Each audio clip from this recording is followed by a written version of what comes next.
அடுத்து வரும் நிகழ்ச்சியானது ஜாய்ஸ் மேயர் ஊழியங்களின் நண்பர்கள் மற்றும் பங்காளர்களால் தாங்கப்படுகிறது. தேவனின் விருப்பம் பற்றி சிலருக்கு ஒரே மாதிரியான மனநிலை உள்ளது. அதாவது யாராலும் இதை செய்ய முடியும், இதை நான் செய்வதால் நீங்களும் இதை செய்யலாம் என்ற மனநிலை.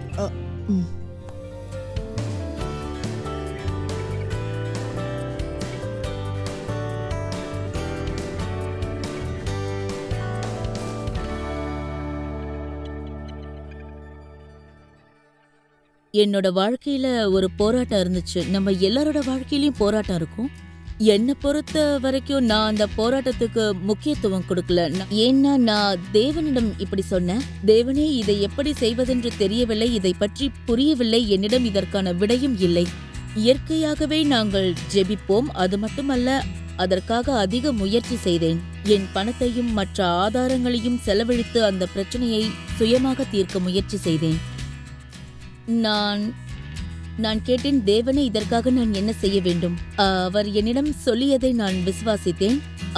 அவர் என்னிடம் சொன்னார், நீ நேராக உட்கார், நிமிர்ந்து நில், எனக்காக நில், நீ நன்றியோடும் மகிழ்ச்சியோடும் இரு, மற்ற அனைத்தையும் நான் கவனித்துக் கொள்கிறேன். அவர் அப்படி என்னிடம் சொன்னதும் நான் தைரியத்தோடு இருந்தேன், என் பலத்தை உணர்ந்தேன்.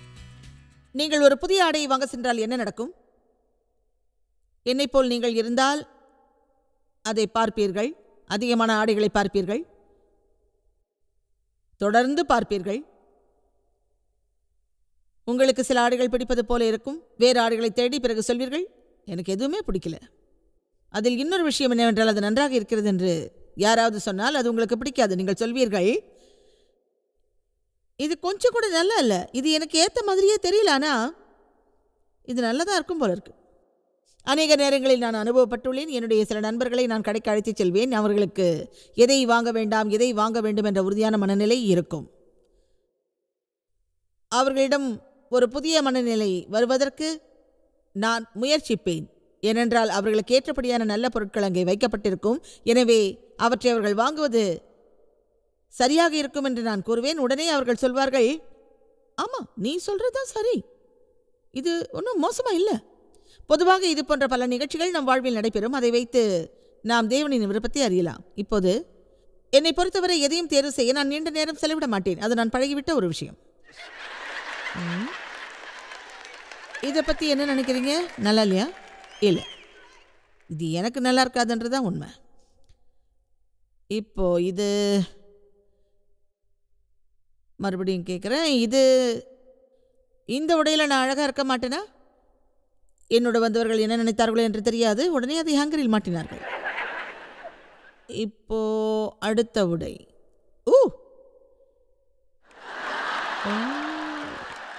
என் கணவர் என்ன சொல்வார் தெரியுமா? அந்த ஆடையை நீ அணியக்கூடாது, அது உள்ள இருக்கிறதெல்லாம் தெரியுது. ஒவ்வொரு முறையும் நான் தேவோடு செல்லும் போது கிரைண்டர் மில் வழியாகத்தான் செல்வேன். அப்போது அந்த ஆடையை நான் அணிந்து சென்றால் பார்ப்பவர்கள் என்னை பற்றி என்ன நினைப்பார்கள்? இது வேற மாட்டிச்சா?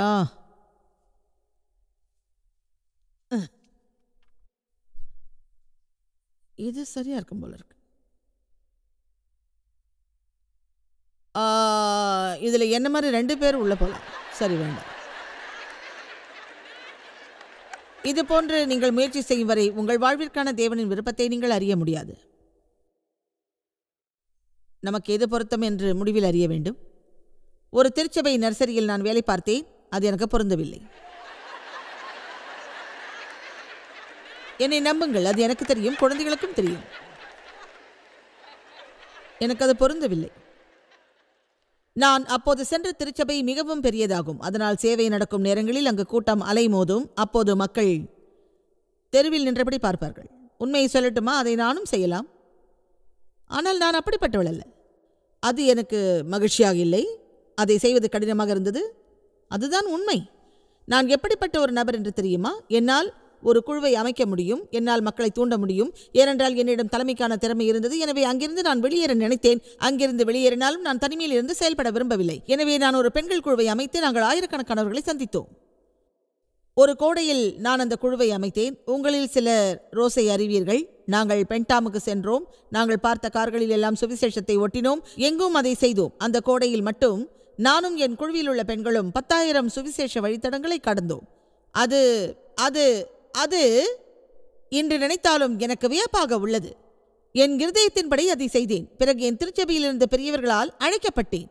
அவர்கள் அனுமதி இல்லாமல் நான் ஊழியம் செய்ததால் என்னை அவர்கள் கண்டித்தார்கள்.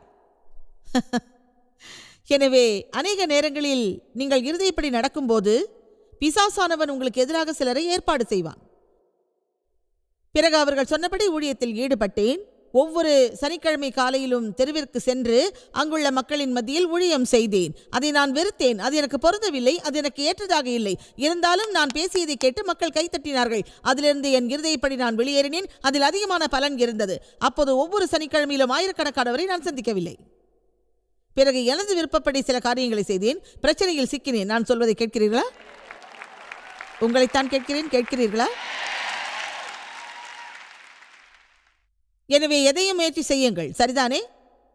நான் டெலிவிஷனுக்கு செல்லும் நேரம் வந்தது. நான் டெலிவிஷனுக்கு செல்ல முயற்சித்தேன். ஓ, நீங்க என்ன நினைக்கிறீங்க? நோ, அப்படி நான் நினைக்கல. என்னுடன் சில ஊழியர்களை அழைத்து சென்றேன்.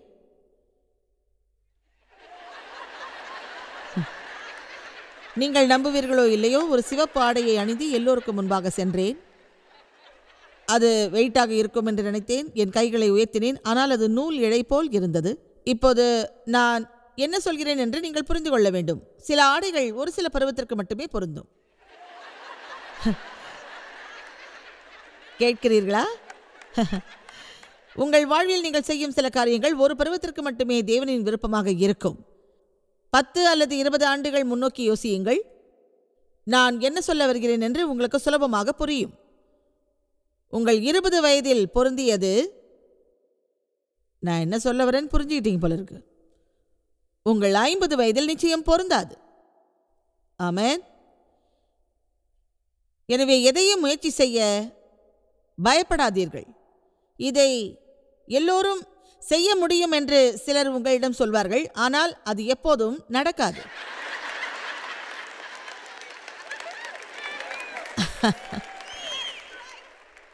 அதாவது உண்மை என்னவென்றால், அந்த ஆடையை என்னால் உடுத்த முடியும்.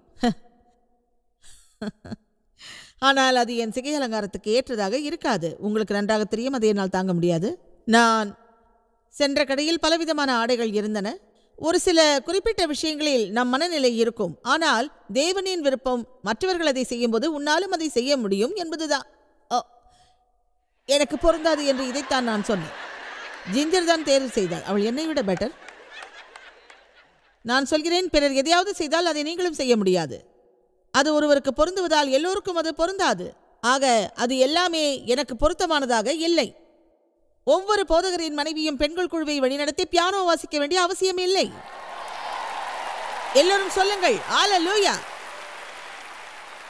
உள்ளபடியே ஒவ்வொரு போதகரின் மனைவியும் தாங்கள் விரும்பாவிட்டால் திருச்சபையில் வேலை செய்ய வேண்டிய அவசியம் இல்லை. ஓ, புரிகிறதா? இதை பற்றி மேலும் நான் பேச விரும்பவில்லை. ஏனென்றால் என்று இதை பார்த்து நீங்க இன்னைக்கு பூரா சிரிச்சுக்கிட்டே இருப்பீங்க. அதனால இதை நம்ம மறந்துடுவோம். பிறகு டிவியில் தோன்ற நான் முயற்சித்தேன். தேவன் எனக்கு உதவினார். என்னுடன் சில ஊழியர்களையும் அழைத்துக் கொண்டு நகரத்தில் ஒரு கேபிள் டிவி நிறுவனத்தை வாடகைக்கு எடுத்தேன். அதில் சில டாக் ஷோக்கள் நடத்துவதென்றும் பேட்டிகள் எடுப்பதென்றும் முடிவு செய்தேன். என்னுடன் சேர்ந்த 5 பெண்கள் பணிபுரிந்தார்கள். நான் அமர்வதற்கும் அவர்கள் அமர்வதற்கும் நாற்காலிகள் போடப்பட்டன. எங்கள் கேபிள் ஸ்டேஷனில் ஒரு சில கேமராக்களை வாடகைக்கு எடுத்து பொருத்தினோம்.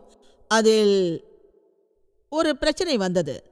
நான் கேள்விகள் கேட்டால் அதற்கேற்றபடி மற்றவர்கள் விடையளிக்க விரும்புவேன். ஆனால் முடிவில் விடையளித்தது நான் தான். இங்கே 1 மணி நேரம் நாம் இருப்போம். இங்குள்ள வேறு யாரும் பேச மாட்டார்கள். ஏனென்றால் பிறரை பேட்டி காண்பதற்காக என் வாயை நீண்ட நேரம் நான் மூட மாட்டேன். அதில் எனக்கு வேறு சில பிரச்சனைகளும் வரும். எனக்கு வரும் கடிதங்களில் எழுதுவார்கள், ஜாய்ஸுடன் விருந்தினர்கள் இருந்தால் அவர்களும் பேச வேண்டும் என்று. நான் இருந்த இடத்தில் எனக்கு பயிற்சி அளித்தார்கள். ஏன் தெரியுமா?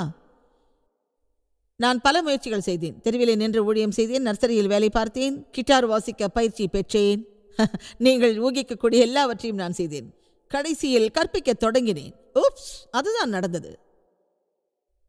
பிறகு புத்தகங்கள் எழுதினேன். வாவ், அதுவும் என்னால் முடியும். அல்லேலூயா! தேவன் சரியான நேரத்தில் என்னை டிவி நிகழ்ச்சிக்கு அனுப்பினார். அதுவும் நடந்தது. ஆச்சரியம் என்னவென்றால் இப்போது உலகம் முழுவதும் அநேக மொழிகளில் எங்கள் நிகழ்ச்சி உள்ளது. அதுவும் தேவனால் தான். முடிவில் எனக்கு சரிப்பட்ட ஒரு காரியத்தை நான் செய்கிறேன். இது எனக்கு ரொம்ப பிடிச்ச கோட்.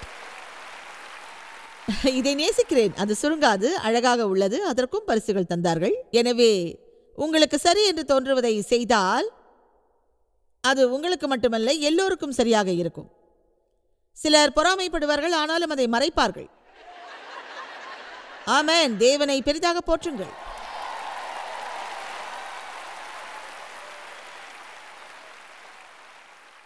அங்கே வைக்கப்பட்டிருந்த ஒரு ஆடையை வாங்கினேன்.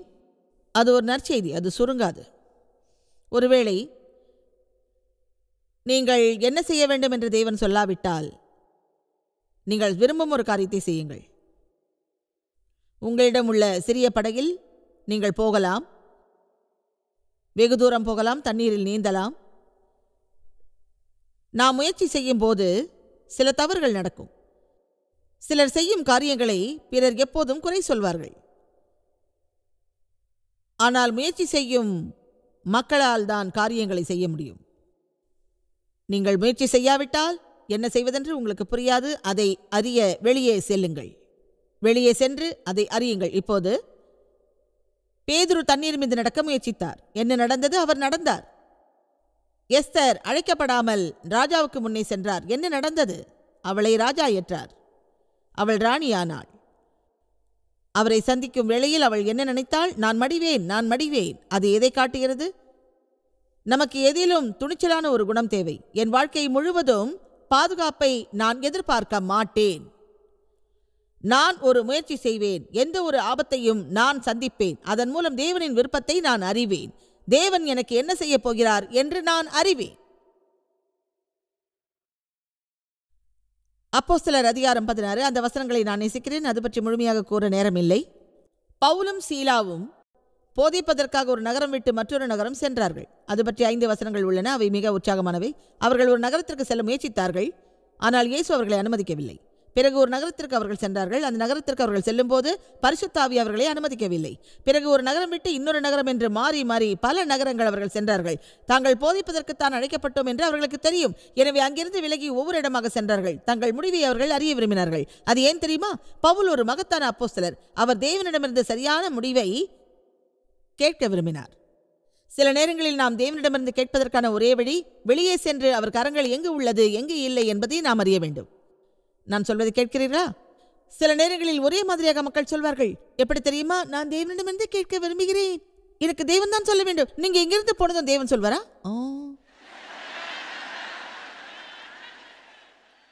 பேசுங்க தேவனே. ஒருவேளை நீங்கள் அப்படி நினைக்கலாம். சந்தேகப்படாதீர்கள். அது வேலை செய்யாது. நீங்கள் முயற்சி செய்யும் சில விஷயங்கள் மிகப்பெரியதாக இருக்கும். இப்போது கூட நீங்கள் முயற்சி செய்யும் சில விஷயங்கள் அதிகப்படியாக இருக்கும். அதற்கு நீங்கள் தயாராக இருக்க மாட்டீர்கள். உங்களுக்கு நம்பிக்கை இருக்காது. எல்லா நேரத்திலும் பயப்படுவீர்கள். நீங்கள் நல்லபடியாக வேலை செய்யாமல் இருப்பதாக உணர்வீர்கள். எனவே அதில் அழுத்தமோ வேகமோ காட்டாதீர்கள். உங்களுக்கு ஏற்றதை முதலில் அறியுங்கள். அது ஏன் என்று சொல்கிறேன். உங்களுக்கு வயதானால் நீங்கள் எந்த ஒரு விஷயத்திலும் வசதியாக இருக்க வேண்டும் என்றே நினைப்பீர்கள். ஆமென். ஒரு உண்மையை சொல்கிறேன். ஒரு ஆடை வசதியாக இல்லாவிட்டாலும் அது அழகாக இருந்தால் அதை நான் உடுத்துவேன். என்னைப்போல் நீங்களும் நினைக்கிறீர்களா? அநேக நேரங்களில் மேடையில் தாங்கள் அழகாக தோன்றுவதைத்தான் மக்கள் விரும்புவார்கள். வசதியாக இருப்பதை பற்றி அவர்கள் கவலைப்பட மாட்டார்கள். அதனால் அவர்களுக்கு நரம்பு தளர்ச்சி வரும். எல்லா நேரமும் அவர்கள் மன அழுத்தத்தோடு இருப்பார்கள். எதையும் ஒரு நல்ல முறையில் அவர்கள் செய்ய மாட்டார்கள். எனவே அழகாக இருப்பதை வைத்து அது உங்களுக்கு பொருத்தமானது என்று சொல்லவே முடியாது. அது அழகாக இருப்பதால் மட்டும் நான் அணிய மாட்டேன். அது வசதியாகவும் இருக்க வேண்டும். அது இடுப்பு பகுதியில் இறுக்கமாக இருப்பதை நான் விரும்பவில்லை. அது அரிப்பு தந்தால் விரும்ப மாட்டேன். உரசுவதால் விரும்ப மாட்டேன். அது பூச்சி போல் இருப்பதாலும் விரும்ப மாட்டேன். உண்மையை சொன்னால் ஒரு 4 அங்குல ஹைஹில் ஷூவை போட்டுக்கொண்டு பல வருடங்களாக நான் மேடையில் நடந்ததால் என் பாதங்கள் மிகவும் பாதிக்கப்பட்டன. ஆனால் அது இப்போது இல்லை. என் பாட்டியின் வசதியான ஷூக்களையே நான் போடுகிறேன். மற்றவர் நினைப்பதை பற்றி நான் கவலைப்படவில்லை. ஆமென். இப்போது என் இடுப்பு பட்டியில் எலாஸ்டிக் உள்ளது. அது அருமையானது. அது மிகவும் அகலமானது. அது உள்ளே இருப்பது யாருக்கும் தெரியாது.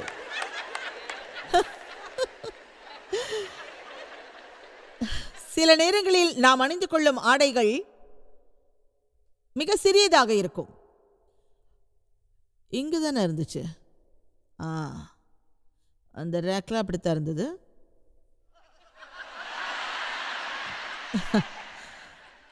அதை வேறு விதமாக சொன்னால், உங்களில் சிலர் சிறியதாக இருக்கும் காரியங்களை மட்டுமே செய்கிறீர்கள். நீங்கள் செய்வதற்கும் மேலாக உங்கள் அறிவு உள்ளது. அதை சிந்தியுங்கள். நீங்கள் செயல்படுவதற்கும் கூடுதலாக உங்களுக்கு அறிவு உள்ளது. எனவே நீங்கள் பொருத்தமான இடத்திற்கு சென்று தேவன் விரும்பும் மகத்தான காரியங்களை செய்யுங்கள். அதற்காக எதை வேண்டுமானாலும் செய்யாதீர்கள். பெரிய அளவுள்ள ஆடைகளை உடுத்தாதீர்கள். சிறிய அளவுள்ள ஆடைகளை உடுத்தாதீர்கள். வசதி இல்லாத ஆடைகளை உடுத்தாதீர்கள். உங்களுக்கு ஏற்ற ஆடை கிடைக்கும் வரை தொடர்ந்து முயற்சி செய்யுங்கள். பிறகு தேவனை நாடுங்கள். எல்லோரும் தேவனை போற்றுங்கள். இன்னொரு விஷயம் சொல்கிறேன். சில ஆடைகளில் நான் அழகாக இருக்க மாட்டேன். இதை பார்த்தீங்களா? இது இங்கே இருக்கிறதுக்கு நான் பொறுப்பில்லை. வெளியே சென்று உண்மையை அறியுங்கள். உங்களில் எவ்வளவு பேர் தேவன் உங்களுக்காக வைத்துள்ளதை அறிவதில் துணிச்சலோடு இருக்கிறீர்கள்? ஒரு உற்சாகமான விஷயத்தை நான் அறிந்தேன். நாம் 1 நாளாகவும் 28 பார்ப்போம். நான் விரும்புவது என்னவென்றால், நாம் தேவனின் விருப்பத்தை அறிவோம். சில நேரங்களில் அது மாறுபடும். இன்று பல கட்டிடங்களை கடந்து நாங்கள் காரில் வந்தோம். அங்கே ஓரிடத்தில் என் 20வது வயதில் நான் ஒரு கிளர்க்காக இருந்தேன். பிறகு புக் கீப்பராக இருந்தேன். அப்போதுதான் முதல் முறையாக, அல்லது அது 2வது முறையாகவும் இருக்கலாம், நான் தேவை சந்தித்தேன். அவர் அங்கே ஒரு வேலை பார்த்தார். என் வேலை முடிந்து என்னை வீட்டில் விடுமாறு சக ஊழியர் ஒருவரிடம் லிஃப்ட் கேட்டேன். அவர் உடனே தேவிடம் விஷயத்தை சொன்னார். தேவ் என்னை ஏற்கனவே என் தாயார் வீட்டில் பார்த்திருக்கிறார். நான் அழகாக இருப்பதால் அவர் என்னை அழைத்துச் சென்றார். அது இங்கிருந்து சிறிது தொலைவில் நடந்தது. அந்த நேரத்தில் என் வாழ்க்கையில் நான் ஒரு கிளர்க்காக வேலை பார்த்தது சரியாக இருந்தது. நான் ஒரு புக் கீப்பராக வேலை பார்த்தது சரியாக இருந்தது. ஆனால் அது இப்போது எனக்கு பொருத்தமாக இருக்காது. எனவே உங்கள் வாழ்வில் மாறுதல்களை செய்வதற்கு பயப்படாதீர்கள். எங்கள் ஊழியத்தின் மூலம் அநேகம் பேர் மாறுதல்கள் அடைந்துள்ளார்கள். அந்த மாறுதல்கள் மேலும் நிகழக்கூடும். சில நேரங்களில் அவர்கள் என்னை தொடர்பு கொள்வார்கள். நீங்கள் சொன்னபடி நடந்தால் என் பிரச்சனை தீருமா? நீங்கள் நினைக்கிறது என்ன என்று கேட்பார்கள். அப்போது என் மனநிலை எப்படி இருக்கும் என்று தெரியுமா? நான் தேவை மணந்துள்ளேன். இயேசுவின் பிரதிநிதியாக உள்ளேன். இப்போது நான் செய்யும் ஊழியத்தை என் வாழ்நாள் முழுவதும் நான் செய்ய போகிறேன். ஏனென்றால் பல வருடங்களாக நான் அதை செய்கிறேன். அது எனக்கு சரியாக வராவிட்டால் அதை நான் செய்ய மாட்டேன். அதற்கு காரணம், இந்த பூமியை விட்டு நான் செல்லும் வரை தேவன் என் வாழ்வில் முழுமையாக இருக்க நான் விரும்புகிறேன். எப்பொழுதுமே ஒரு புதிய தொடக்கம் இருப்பதை நாம் விரும்புவோம். எனவே பழைய விஷயங்களை கைவிட முயற்சிப்போம். ஆனால் அதை கைவிடுவது என்பது மிகவும் கடினமான ஒரு காரியமாகும். உங்களில் சிலர் பழைய விஷயங்களையே செய்து கொண்டு இருப்பீர்கள். தேவன் களைத்துவிட்ட காரியங்களையே நீங்கள் செய்வீர்கள். ஒரு குதிரை 10 வருடத்தில் இறக்கும்படியாக இருந்தால் அதன் மீது ஏறி ஒரு மலையில் சவாரி செய்ய வேண்டும் என்று நீங்கள் நினைக்காதீர்கள். உங்களில் எவ்வளவு பேர் சில விஷயங்களில் தேவனின் அபிஷேகம் இல்லை என்று நினைக்கிறீர்கள்? ஒருவேளை தேவன் அதில் இல்லை என்றால் நீங்கள் அதை விரும்பாதீர்கள். தாவீது ஒரு பெரிய தேவாலயத்தை கட்ட விரும்பினார். அந்த ஆலயத்தில் தேவன் இருக்க வேண்டிய இடத்தையும் அவர் தீர்மானித்தார். அவருக்கு மக்களிடமிருந்து பணமும் காணிக்கைகளும் நிறைய வந்ததால் அதை செய்து முடிக்க முடியும் என்று அவர் நம்பினார். மக்கள் அவருக்கு அளித்த பணம்தான் அந்த ஆலயம் வெகு சீக்கிரம் முடிவதற்கு காரணமாக இருந்தது. ஆனால் தேவன் சொன்னார், நீ அதை செய்யக்கூடாது என்று. அதுதான் உண்மை. அது நல்லது என்று நினைக்கிறேன். அப்பொழுது அரசனாகிய தாவீது எழுந்திருந்து காலூன்றி நின்று, என் சகோதரரே, என் மக்களே, கர்த்தருடைய உடன்படிக்கை பெட்டியும் நமது தேவனுடைய பாதபடியும் தங்குவதற்கு ஒரு ஆலயத்தை கட்டுகிறதற்கு நான் ஆயத்தம் பண்ணினேன். ஆக அவர் அதுதான் சரியென்று நினைத்தார். அவர் வெளியேறி அதை செய்ய முயற்சித்தார். ஆனாலும் தேவன், நீ என் நாமத்திற்கு ஆலயத்தை கட்ட வேண்டாம், நீ போரிடும் மனிதனாக இருந்து இரத்தத்தை சிந்தினாய் என்றார். அதை படித்தவுடன் நான் என்ன நினைத்தேன் என்றால், நான் ஒரு மோசமான வாழ்க்கையில் இருந்ததால் எதையும் செய்ய முடியாது என்று. இஸ்ரவேல் அனைத்திலும் அரசனாய் இருக்க இஸ்ரவேலின் தேவனாகிய கர்த்தர் என் தகப்பன் வீட்டாரெல்லாம் என்னை தெரிந்து கொண்டார். பிறகு தாவீது வெளியே சென்று மக்களிடம் கேட்டார். அப்போது தேவன் அவரிடம் சொன்னார், நீ எனக்கு ஆலயத்தை கட்டாதே, அதை நீ செய்யக்கூடாது, நீ ஒரு அரசனாயிரு. அதன் அர்த்தம் தாவீது எதையும் செய்யக்கூடாது என்பதல்ல. தேவன் அதை காரணத்தோடு தான் சொன்னார். தாவீதின் கையில் ரத்தம் படிந்திருந்தது. அது அவர் அரசனாயிருப்பதை தடுக்காது. ஆனால் தமக்கு தேவாலயம் கட்டுவதை தேவன் விரும்பவில்லை. எனவே நீங்கள் எதையாவது செய்யக்கூடாது என்று தேவன் சொன்னால் உங்களால் அதை செய்ய முடியாது என்ற அர்த்தம் அல்ல. தாவீது ஒரு அரசனாய் இருந்ததையே மகத்தானதாக நானும் நினைக்கிறேன். அது நானாக இருந்தால் உமக்கு ஒரு ஆலயம் கட்டாவிட்டால் நான் எப்படி அரசனாவேன் என்று கேட்டிருப்பேன். எனவே தேவனின் தலைமையை நாம் பின்பற்ற வேண்டும். ஆமென். ஒருமுறை என் போதகருக்கு செயலாளராக நான் முயற்சித்தேன். அது நடக்கவில்லை. அங்கு பாஸ்டர் ஷெல்டோம் போதகராக இருந்தார். பல ஆண்டுகளாக அந்த திருச்சபையில் நான் உறுப்பினராக இருந்தேன். நான் அவரது செயலாளராக விரும்பினேன். அவர் என் மேல் எரிந்து விழுந்தார்.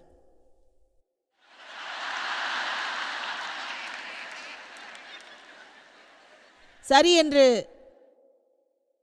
சொல்லிவிட்டு வெளியே வந்து முடிவில் நான் போதிக்க தொடங்கினேன். இப்போது நான் இங்கு உள்ளேன். அடுத்தபடியாக நான் உங்களிடம் சொல்ல விரும்புவது என்னவென்றால், தைரியத்தோடு இருங்கள். அதிலிருந்து வெளியேறாதீர்கள். அதை எப்போதும் கைவிடாதீர்கள். அதற்கு ஒரு நல்ல உதாரணம் உள்ளது. நீங்கள் புதிர் விளையாட்டு விளையாடுவதில் ஆர்வமாக இருப்பீர்கள். உங்களில் எவ்வளவு பேர் புதிர் விளையாட்டை விளையாடி இருக்கிறீர்கள்? அநேகம் பேர் என்று நினைக்கிறேன். அது உங்களுக்கு சரியாக அமையாத போது உங்களில் எவ்வளவு பேர் அதில் களைத்து போய் இருக்கிறீர்கள்? அது வேண்டாம் என்று அதை ஒதுக்கி தள்ளி இருக்கிறீர்கள். இத்தனை பேரா? சரி. எனவே புதிர் விளையாட்டில் உள்ள படங்கள் அழகாக இருப்பதால் அதை வாங்க நீங்கள் ஆசைப்படுவீர்கள். ஆனால் எப்போது சரியான படங்கள் கிடைக்கும், அதை எப்படி ஒன்று சேர்ப்பது என்று உங்களில் பலருக்கு தெரியாது. முக்கியமான ஒரு விஷயம், முதலில் என் போதனையை நான் தொடங்கினேன். அது கேசட் டேப்புகளில் ஒளிப்பதிவானது. அப்போது எனக்கு ஒரு தரிசனம் கிடைத்தது. நீ உலகம் முழுவதும் சுவிசேஷத்தை போதிக்கப் போகிறாய், உலகில் பலரின் வாழ்வை மாற்றப் போகிறாய் என்று. அது அந்த வார்த்தை புதிர் விளையாட்டு போல் அருமையாயிருந்தது. வாவ்! அது ஒரு ஆணோடு செல்வது போல் இருந்தது.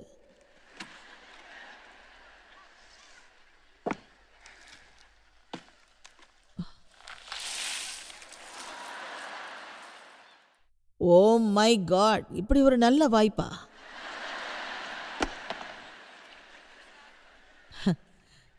அந்த படங்கள் உங்களில் எவ்வளவு பேர் கனவில் வந்தது ஹனி? இன்று அந்த நினைவோடு உங்கள் வீட்டிற்கு செல்வீர்களா? கேளுங்கள்.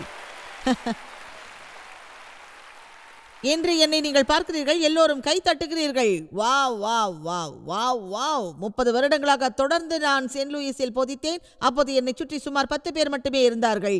அப்போது அங்கே இருந்த விருந்து மண்டபத்தில் நண்டுகளின் கால்களை நான் எடுத்து உண்பேன். அப்போது நீங்கள் அங்கு இருந்திருக்க மாட்டீர்கள். அந்த புதிர் விளையாட்டை பற்றி நான் சொல்கிறேன். அதில் வானமும் உள்ளது, பூமியில் உள்ள புல்லும் உள்ளது. உங்களை பற்றி எனக்கு தெரியாது, ஆனால் என் வாழ்வில் பல விஷயத்தில் நான் களைத்து விட்டேன். அது என் தலையில் தொடர்ந்து ஓலமிடுகிறது. நான் சொல்வது எத்தனை பேருக்கு புரிகிறது? அதன் அர்த்தம் ஒரு முக்கியமான விஷயம், நீங்கள் செய்ததையே மீண்டும் மீண்டும் மீண்டும் மீண்டும் செய்து கொண்டே இருக்கிறீர்கள். அந்த மனநிலை உங்களிடமிருந்தால் அதை இழப்பதற்கு நீங்கள் விரும்ப மாட்டீர்கள். இதை மீண்டும் ஒரு முறை நான் செய்ய வேண்டியிருந்தால் என் தலையில் உள்ள முடியை வேரோடு எடுப்பேன் என்று நீங்கள் நினைக்கலாம். நான் சொல்வது உங்களுக்கு புரிகிறதா லிசா? இது புரிகிறதா? புரியுது, அப்படித்தானே? ஆமேன். கிறிஸ், இது உனக்கு புரியுதா? இது உனக்கும் புரியும். நீ என்னோட இருக்க, நீ என்னோட புதிர் விளையாட்டை எங்கேயாவது பயன்படுத்துவ. இதை நிச்சயமா நீ செய்வ, அப்படித்தானே? நீ சொல்லியிருக்க எனக்கு புதிர் தேவைன்னு. ஒன்று சொல்கிறேன், எதையும் நான் எனக்காக வைத்துக் கொள்ள மாட்டேன். அது நல்லதல்ல. பசில் விளையாட்டை 4 மூலையிலிருந்து நாம் தொடங்குவோம். அது சுலபமானது. பிறகு அதை எல்லாம் ஒன்று சேர்ப்போம். ஆனால் அதில் ஒரு பகுதி இல்லை என்றால் நாம் வருத்தப்படுவோம். உங்களில் சிலர் அந்த நிலையில் இருக்கலாம். நீங்கள் அந்த புதிரில் ஒரு பகுதியை இணைத்திருப்பீர்கள், ஆனால் அதில் எதையோ தவறு விட்டிருப்பீர்கள். அது உங்கள் தவறல்ல, அதை தயாரித்தவர் அந்த தவறை செய்திருக்கிறார். புரிஞ்சிடுச்சா? தேவன் எதை செய்தாலும் மறந்துவிட்டதாக நாம் நினைக்கிறோம். அது ஏன் தெரியுமா? அதைத்தான் நாம் விரும்புகிறோம், ஆனால் அப்படி நான் நினைக்கவில்லை. நீங்க என்ன நினைக்கிறீங்களோ அது எனக்கு தெரியாது, ஆனா உங்களுக்கு நான் உதவி செய்ய விரும்புறேன். 2 பேருக்கு மட்டும் புரிஞ்சிருச்சு. அந்த பசில் விளையாட்டில் எல்லா படங்களையும் ஒன்று சேர்த்த பிறகு நான் செய்ததை பார் என்று சொல்வேன். ஆனால் நீங்கள் செய்யும் காரியங்களில் எல்லாம் தேவன் இருக்க வேண்டும். ஒருவேளை தேவன் சொல்வார், நான் இல்லாமல் நீ எதையும் செய்ய முடியாது. தேவன் இல்லாமல் நீங்கள் செய்ய போகும் ஒவ்வொரு காரியத்திலும் தேவனுடைய கிருபை உங்களுக்கு கிடைக்காது. ஆகவேதான் அதை நீங்களாகவே செய்யக்கூடாது. நாம் யாரும் சுயமாக மாற முடியாது. தேவனால் மட்டுமே அதை செய்ய முடியும். நீங்கள் திருமணம் செய்தவரை மாற்ற முடியாது. அது உங்கள் கனவாக இருக்கலாம். அது உங்கள் கனவாக இருந்தாலும் ஒரு உண்மையை சொல்கிறேன், தேவன் மட்டுமே மக்களை மாற்ற முடியும். ஆமென். கவனிக்கிறீர்களா? நம் எல்லோருக்கும் கனவுகள் உண்டு, தரிசனம், எதிர்பார்ப்பு, திட்டங்கள், ஜெபங்கள் உண்டு. உங்கள் கனவோ தரிசனமோ உலகம் தழுவிய ஊழியம் ஆகாது. அது சாத்தியமல்ல. உங்கள் வீட்டை சுத்தப்படுத்தவும் கடனில் இருந்து விடுபடவும் நீங்கள் விரும்பலாம். அது எனக்கு தெரியாது. உங்கள் கணவர் சுத்தமாக இருப்பதையோ உங்கள் எடை குறைவதையோ நீங்கள் விரும்பலாம். உங்கள் விருப்பம் என்னவென்று எனக்கு தெரியாது. ஆனால் கனவுகள் எப்போது நமக்கு வந்தாலும் அது சுயநலத்தோடு மிகுந்த வலியோடும் இருக்கும். ஜெபியுங்கள், காத்திருங்கள், ஜெபியுங்கள், காத்திருங்கள், ஜெபியுங்கள், காத்திருங்கள். விசுவாசம் மற்றும் பொறுமையின் மூலம் தேவனின் சத்தியம் நமக்கு வாய்க்கும். நம் வாழ்க்கை என்ற புதிரில் அநேக துண்டுகள் உள்ளன. அது ஒன்று சேர்ந்தால் நல்லதே நிகழும். இப்போது உங்கள் வாழ்வில் நிகழக்கூடியவை எதுவானாலும் நீங்கள் தேவனை விசுவாசித்தால், அவரை நம்பினால் அது உங்களுக்கு சாத்தியமாகும். அது நல்லதையே தரும். ஆனால் அது ஒன்றோடு ஒன்று இணையும் வரை நீங்கள் காத்திருக்க வேண்டும். ஆனால் அது எப்போது இணையும் என்பது உங்களுக்கு தெரியாது. தேவன் விரும்பும்படி நீங்கள் வாழ வேண்டும் என்றால் பயத்துக்கு இடம் கொடுக்காதீர்கள். விசுவாசத்தோடு தீர்மானம் செய்பவர்களைக் கண்டு தேவன் வியப்படைவார். அதன் மூலமாக அவர்களுடைய வாழ்க்கை மலரும். பயத்திற்கு இடம் கொடுக்காதீர்கள். மாறாக தைரியமாக வாழுங்கள். பயத்தை வெல்வதற்கான ஒரே வழி துணிச்சலோடு இருப்பதுதான். எனவே எப்போதும் இப்படியாக சிந்திக்காதீர்கள், எப்படி பயமில்லாமல் இருப்பது, எப்படி பயமில்லாமல் இருப்பதென்று. என்று நான் துணிச்சலோடு இருப்பேன் என்ற ஒரு மனநிலையோடு இருங்கள்.